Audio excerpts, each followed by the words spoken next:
The Outsiders Rise.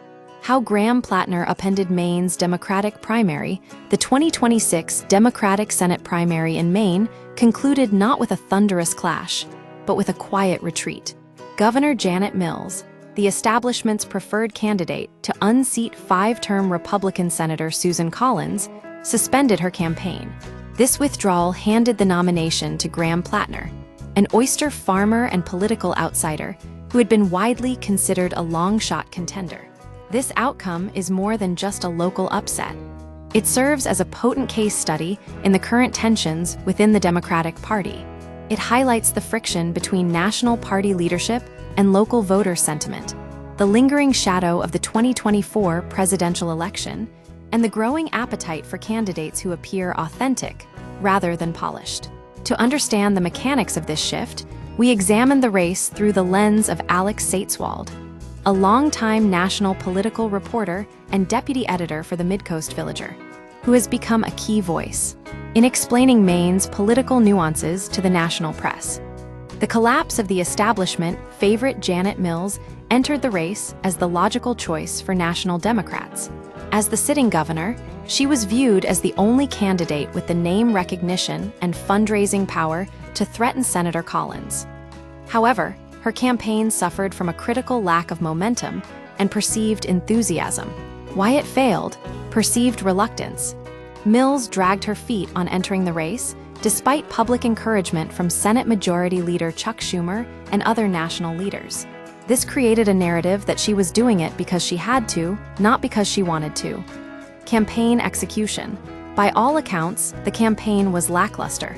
It featured few public events, low energy, and a media strategy that felt outdated.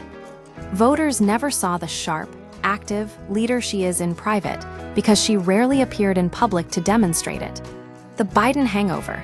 Mills launched her campaign immediately following the defeat of President Joe Biden. Many Democrats felt betrayed by the White House and were suspicious of any candidate closely associated with the previous administration's failures. Age concerns. At 79, Mills would have been one of the oldest senators in history. While Maine is not inherently ageist, voters, particularly younger progressives, and even some older women expressed a desire for fresh energy. Mills was not seen as incompetent, but she was seen as old, and her campaign failed to counter that narrative effectively. The Platner phenomenon. Authenticity over ideology. Graham Platner's victory is often attributed to his progressive ideology, but local analysis suggests his appeal was more about class identity and personal connection than policy specifics. Key drivers of Platner's success. The Maineness factor. Platner looks and acts like the working-class voters he aims to represent. He is described as a guy who works with his hands and showers after work, not before. This resonated deeply with working-class Democrats and allowed affluent progressive donors to feel he could bridge the gap between the party elite and the waterfront worker. Code-switching ability. Unlike many career politicians, Platner can navigate both worlds. His background includes attending Georgetown University, coming from an upper-middle-class family, and working as a bartender in Washington, D.C. He speaks the language of donors and thought leaders while maintaining credibility with blue-collar voters. Grassroots energy.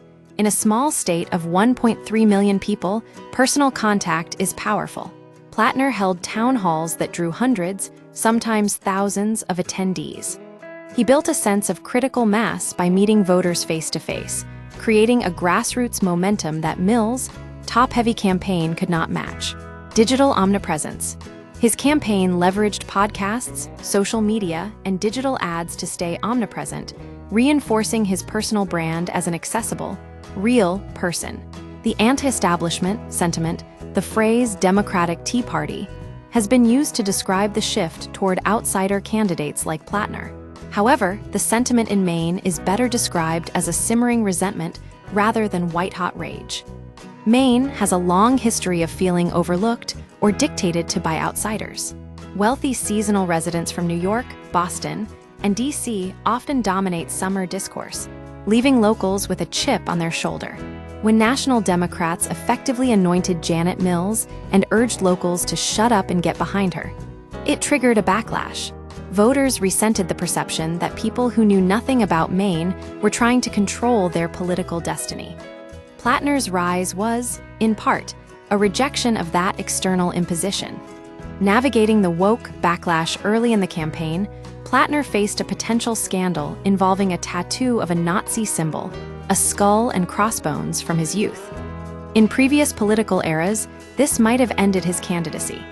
However, he survived and even benefited from the controversy. Why the scandal didn't stick? Timing. The revelation came just as the Mills campaign was launching, leading many to view it as a coordinated attack by the establishment. Transparency. Platner addressed the issue openly and repeatedly. He discussed it on podcasts, at town halls, and in interviews, admitting his past mistake without making excuses.